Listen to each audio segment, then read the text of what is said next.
యేసు శిష్యులు ఎలా చనిపోయారు? పేతురు నీరో చక్రవర్తి కాలంలో క్రీస్తు శకం 68వ సంవత్సరంలో టైఫర్ నది ఒడ్డున వాటికన్ కొండ మీద పేతురు తలక్రిందులుగా సిలువ వేయబడి హతసాక్షి అయ్యాను. ఆంద్రేయ సిదికి అనే ప్రాంతంలో క్రీస్తుని గూర్చిన సువార్త ప్రకటిస్తున్నప్పుడు ఆంద్రేయను రాళ్లతో కొట్టించి ఎక్స్ ఆకారంలో సిలువ వేశారు. క్రీస్తు శకం 69వ సంవత్సరమున ఆంద్రేయ హతసాక్షిగా మరణించెను. యాకోబు క్రీస్తు శకం 44వ సంవత్సరంలో హేరోదు యెరూషలేములో యాకోబు తలను నరికించి వేశాను.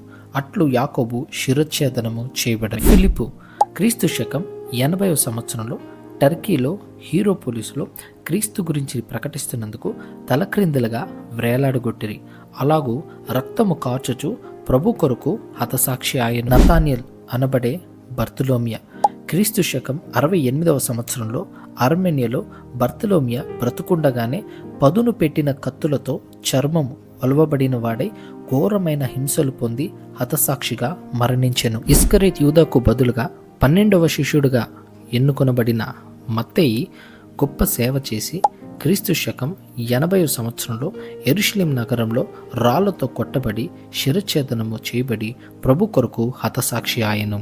తోమా క్రీస్తు శకం 72వ సంవత్సరంలో భారతదేశంలోని మద్రాసు ప్రాంతంలో బల్లెములతో పొడిచి అతనిని చంపిరి. చిన్న యాకోబు క్రీస్తు శకం 62లో యెరూషలేములో చిన్న యాకోబు చేతులు జోడించి ప్రార్థించుకొనుచుండగా ఆ చేతులకు సంకెళ్ళు తొడిగి యెరూషలేము దేవాలయపు శిఖరముకు తీసుకుని పోయి క్రిందకు పడద్రోసి ఘోరంగా కొట్టి చంపిరి. తద్దై లెపై అనబడిన యూదా క్రీస్తు శకం 66లో అర్మేనియా ప్రాంతంలో సువార్తను ప్రకటిస్తున్నందుకు బల్లెముతో పొడిచి అతన్ని చంపిరి. కానానీయుడైన సీమోను క్రీస్తు శకం 61వ సంవత్సరంలో రోమన్ బ్రిటన్లో ఇతనిని బంధించి 2 చేతులు విరిచి సిలువ వేసి చంపిరి. మత్తయి ఐగుప్తులోని ఇథియోపియాలోను 23 సంవత్సరాలు సేవ చేసిన తర్వాత క్రీస్తు శకం 90లో రాళ్లతో ఘోరంగా కొట్టబడి శిరచ్ఛేదనము చేయబడి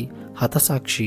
యోహాను క్రీస్తు శకం 95వ సంవత్సరంలో రోముకు తీసుకువెళ్ళి అక్కడ మరుగుతున్న నూనెలో అతన్ని పడవేసిరి.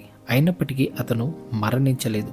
క్రీస్తు శకం 98వ సంవత్సరంలో పండు వృద్ధాపంలో పూర్ణ జీవితాన్ని ప్రశాంతంగా జీవించి సహజ మరణము పొందింది ఈ యోహాన్ ఒక్కడు మాత్రమే.